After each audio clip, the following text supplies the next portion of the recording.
DSC एक सामाजिक मुद्दा है। मैं सभी नेताओं से जो सब अलग-अलग पार्टियों में काम कर रहे हैं, मैं उन सभी नेताओं से नम्र निवेदन करता हूँ कि ये सामाजिक इश्यू है। वो अपनी पार्टी गाइडलाइन से थोड़ा-सा बाहर निकलकर समाज हित में काम करें। आज़ादी के 75 वर्षों के बावजूद भी जो वंचित अनुसूचित जातियों की संख्या है, उनको आरक्षण का जो लाभ मिलना चाहिए था, वो आज तक उस लाभ से वंचित है। और निश्चित तौर पे हम चुनाव में सभी पार्टियों के ऊपर प्रेशर बनाने का काम करेंगे, राजनीतिक दबाव बनाने का काम करेंगे, क्योंकि ये डीएससी समाज के लोगों की आज़ादी की लड़ाई है। कुछ लोग इसे आरक्षण का मुद्दा समझते हो, हकीकत में ये सारे देश की डीएससी की जातियों की आज़ादी की लड़ाई है। हम इसको केवल आरक्षण की लड़ाई नहीं मान रहे हैं। दोस्तों नमस्कार, मैं विकास, आप देख रहे हैं जस्टिस इंडिया और इस समय देवीदास जी मेरे साथ मौजूद हैं। हरियाणा में कोटे की जो लड़ाई उन्होंने लड़ी और उसके बाद हरियाणा में कोटे में कोटा लागू भी हुआ और उसका लाभ भी लोग उठा रहे हैं। तो ऐसे में देवीदास जी अब दिल्ली की यात्रा पे हैं। लगातार पिछले कई दिनों से वो लगातार दिल्ली में अलग अलग जगह मीटिंग कर रहे हैं, तो उनसे जानने की कोशिश करेंगे कि कैसा रिस्पॉन्स उन्हें मिल रहा है। सर, डीएससी की लड़ाई आप दिल्ली में भी लेकर आ गए हैं, कैसा रिस्पॉन्स मिल रहा है आपको? देखिए, सबसे पहले जस्टिस इंडिया के व्यूवर्स को और उनके चलाने वाली टीम को हृदय से नमन, धन्यवाद। देखिए, हमारा उद्देश्य हरियाणा के साथ-साथ देश के सभी राज्यों में डीएससी को लागू कराने का निर्णय है। और हम लोग दिल्ली में अनेक सामाजिक संगठनों के लोगों से मिल चुके हैं और सभी लोगों ने अपने-अपने तरीके से डीएससी मिशन में सहयोग करने का निर्णय लिया है।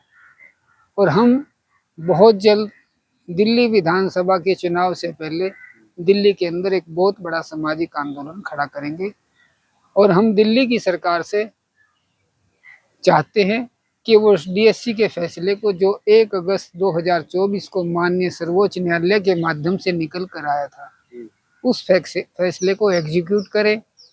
और ये फैसला कोई अकेले हरियाणा के लिए नहीं किया गया था, बल्कि ये सारे देश के लिए किया गया था। अब हम दिल्ली की सरकार के साथ-साथ केंद्र की सरकार से भी ये उम्मीद करते हैं कि वो इस फैसले को सभी राज्यों में लागू कराने का काम करे, ताकि वंचित अनुसूचित जातियों को, जिनको 75 वर्षों के बावजूद भी, जो आज़ादी के 75 वर्षों के बावजूद भी आरक्षण का लाभ नहीं ले सके, उन लोगों को लाभ देने के लिए सारे देश में इस देश को लागू करने का काम करें। और इस काम के लिए हम बहुत जल्द दिल्ली के अंदर एक बड़ा कार्यक्रम करने जा रहे हैं और जिसकी अपेक्षा हम ये करते हैं कि एक कामयाब कार्यक्रम दिल्ली में किया जाएगा। और निश्चित तौर पे हम चुनाव में सभी पार्टियों के ऊपर प्रेशर बनाने का काम करेंगे, राजनीतिक दबाव बनाने का काम करेंगे, क्योंकि ये डीएससी समाज के लोगों की आज़ादी की लड़ाई है। भले कुछ लोग इसे राजनीतिक मुद्दा सवाल समझ भी मेरा वही है। लोग कह रहे हैं कि भाई ये डीएससी का मामला नहीं है, तो राजनीति कहीं ना कहीं कर रहे हैं। इस आंदोलन को इलेक्शन के बाद भी तो किया जा सकता है। देखिए विकास जी, भले कुछ लोग इसे आरक्षण का मुद्दा समझते हो, हकीकत में ये सारे देश की डीएससी की जातियों की आज़ादी की लड़ाई है। हम इसको केवल आरक्षण की लड़ाई नहीं मान रहे हैं, क्योंकि आज़ादी के 75 वर्षों के बावजूद भी जो वंचित अनुसूचित जातियों की संख्या है, उनको आरक्षण का जो लाभ मिलना चाहिए था, वो आज तक उस लाभ से वंचित है। और सभी लोग, सभी पार्टियां इन समाज के लोगों को, डीएससी समाज के लोगों को, जिसमें बहुत सारी जातियां आती है, उनसे वोट लेकर उनका गलत इस्तेमाल करती है और उनको अधिकार देने की बात नहीं करती। तो क्या डिमांड रहेंगी? कुछ जैसे डीएससी की जो डिमांडें हरियाणा में थी, क्या उससे अलग भी कुछ एड ऑन भी की हुई आप लोगों ने डिमांडें?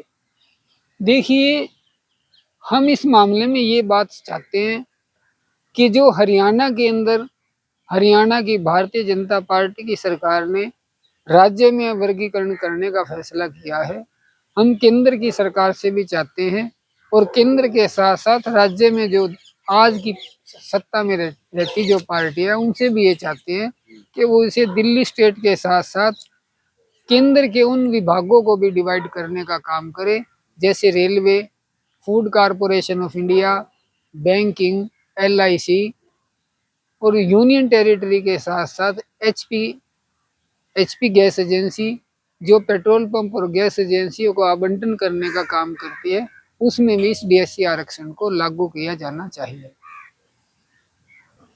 सर लेकिन अभी भी कुछ संगठनों के, आप लगातार कई सारे संगठनों के लोगों से भी मिल रहे हैं, अभी भी वो पार्टी एंड पॉलिटिक्स में फंसे हुए हैं। ऐसे तमाम लोगों को क्या कहना चाहेंगे? ये तो समाज की लड़ाई है जी। देखिए, डीएससी एक सामाजिक मुद्दा है। मैं सभी नेताओं से, जो सब अलग अलग पार्टियों में काम कर रहे हैं, मैं उन सभी नेताओं से नम्र निवेदन करता हूं कि ये सामाजिक इशू है, वो अपनी पार्टी गाइडलाइन से थोड़ा सा बाहर निकलकर समाज हित में काम करें। क्योंकि आज हमें उन लोगों की जरूरत नहीं है जो पार्टी आधारित या सरकार अधिकारी आधारित समाज का निर्माण करने का काम कर रहे हैं, बल्कि हम ऐसे समाज का निर्माण करें जो पार्टियों को अपने तरीके से चलाने का काम करें।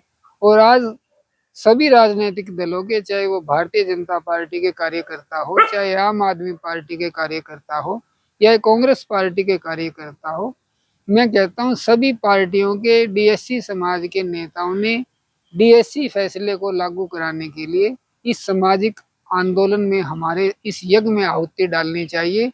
क्योंकि इससे हमारे आने वाले, हमारी जनरेशन का उज्जवल भविष्य का निर्माण होने जा रहा है।